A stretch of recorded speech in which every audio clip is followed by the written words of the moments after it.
نحمدہ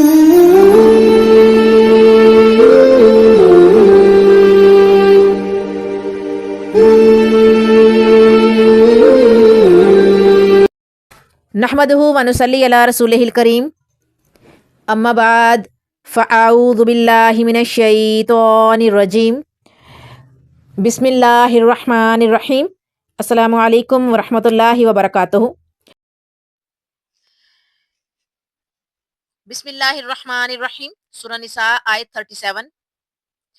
الذین یبخلون ویأمرون الناس بالبخل ویکتمون ما آتاہم اللہ من فضلہ وَأَعْتَدْنَا لِلْكَافِرِينَ عَذَابًا مُهِينًا۔ اس کی ورڈ ٹو ورڈ ٹرانسلیشن دیکھیں گے۔ الذین، جو لوگ یبخلون بخل کرتے ہیں، وَیَأْمُرُونَ اور حکم کرتے سکھاتے ہیں، حکم کرتے ہیں سکھاتے ہیں، الناس لوگ، جمع میں آتا ہے، یعنی کہ ایک لوگ مطلب یہ ہے ایک فرد نہیں، زیادہ لوگ ہیں۔ بالبخلی، بخل، وا اور یکتمونا چھپاتے ہیں، ماں جو آتاہم انہیں دیا، اللہ من سے، فضل ہی اپنا فضل، وا اور اعتدنا اور ہم نے تیار کر رکھا ہے، للکافرین کافروں کے لیے، عذابن عذاب، مہینن ذلت والا۔ اس کی ہم ٹرانسلیشن اب دیکھیں گے۔ جو لوگ بخیلی کرتے ہیں اور دوسروں کو بخل کرنے کے لیے کہتے ہیں اور اللہ تعالیٰ نے جو اپنا فضل انہیں عطا فرمایا ہے اسے چھپا لیتے ہیں، ہم نے ان کافروں کے لیے ذلت کا عذاب تیار کر رکھا ہے۔ سب سے پہلے ہم اس کا کنیکشن ربط کلام چیک کریں گے کہ اس سے پہلے والدین، عزیز و اقارب، یتامہ، مساکین، پڑوسیوں اور مسافروں کے ساتھ مالی تعاون کرنے کا حکم ہے، اس لیے یہاں بخل کی مذمت کی گئی ہے۔ اس فرمان میں اللہ تعالیٰ نے مال و اسباب کو اپنا فضل قرار دیتے ہوئے فرمایا ہے کہ جن لوگوں کو اللہ تعالیٰ اپنے فضل سے سرفراز فرمائے ان کا فرض ہے کہ وہ بخل کرنے کی بجائے سخاوت کا مظاہرہ کریں، بخل کا ماحول پیدا کرنے یا مستحق حضرات پر خرچ نہ کرنے کا حکم دینے اور مال کو چھپا کر رکھنے کی بجائے لوگوں کو صدقہ خیرات کرنے کی تلقین کرنی چاہیے۔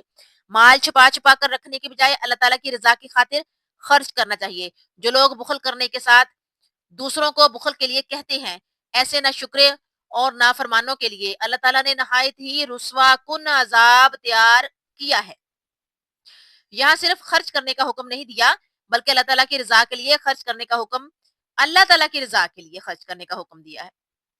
جو لوگ نمود و نمائش اور دوسروں پر اپنی دھاک بٹھانے کے لیے خرچ کرتے ہیں، در حقیقت وہ لوگ اللہ تعالیٰ اور آخرت پر یقین نہیں رکھتے، کیونکہ ان کا اللہ اور آخرت پر یقین ہوتا تو یہ بطور احسان، نمود و نمائش اور لوگوں سے خوشامد کی صورت میں اپنے صدقہ کا معاوضہ نہ لیتے۔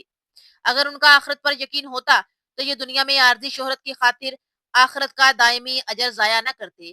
اس ہلکے پن اور جلد بازی کا حقیقی سبب شیطان کا پھسلانا اور اکسانا ہے۔ شیطان تو آدمی کا بدترین ساتھی ہے۔ یہاں پر ایک حدیث آپ کے سامنے رکھتے ہیں، صحیح بخاری کی روایت ہے، کتاب الباس میں سے۔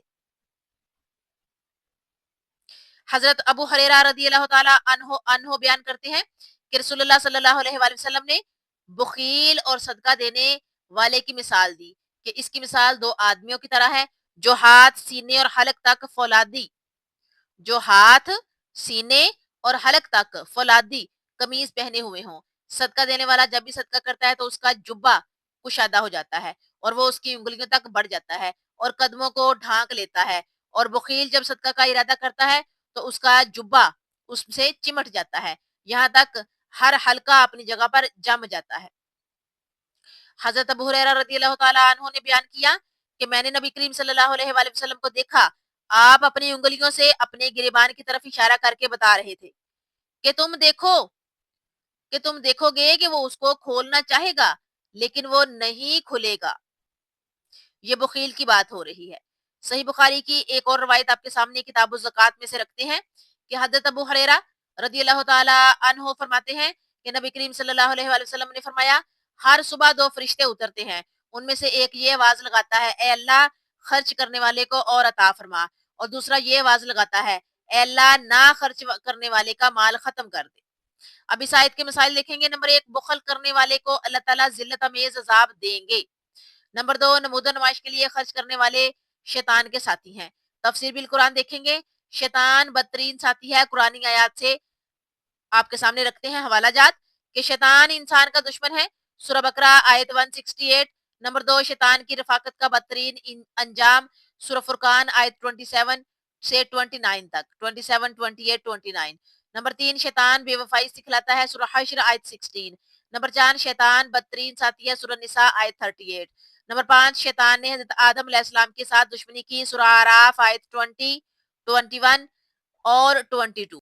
یہ ہے جی ہماری صورت نساء آیت نمبر 37 جو کہ یہاں پر کمپلیٹ ہوتی ہے۔ الحمدللہ۔